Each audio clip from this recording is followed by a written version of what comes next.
मनाने का खतरनाक तरीका। कराची में कई शहरियों ने अपनी चांद रात यादगार बनाने के लिए दूसरों की ईद खराब कर दी और मुख्तलिफ इलाकों में हवाई फायरिंग से 9 अफराद जख्मी हो गए। ये कराची से अहम खबर आप तक पहुंचा रहे हैं।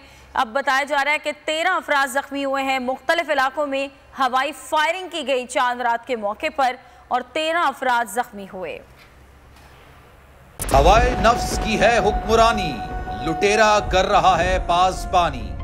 बोल न्यूज के मार्केटिंग हेड आकाश राम ताहाल लापता, तफ्तीशी इदारे जवाब देने से कासिर। अहले खाना परेशान, बेटे की जुदाई में माँ गम से निढाल।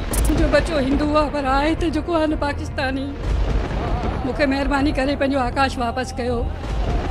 हुकूमत से बेकसूर और मुहिब्बे वतन बेटे की बाजियाबी के लिए फरियाद। आकाश राम के अगवा के खिलाफ अहले खाना की जानिब से सुप्रीम कोर्ट में दरख्वास्त दायर। सुप्रीम कोर्ट के चीफ जस्टिस उमर अता बंदियाल से आकाश राम के अहले खाना की जल्द समाअत की इस्तदा।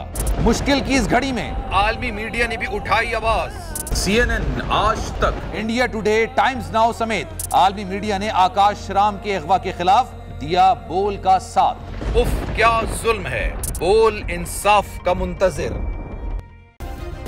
सब्सक्राइब करें और बेल दबाएं ताकि कोई खबर रह न जाए।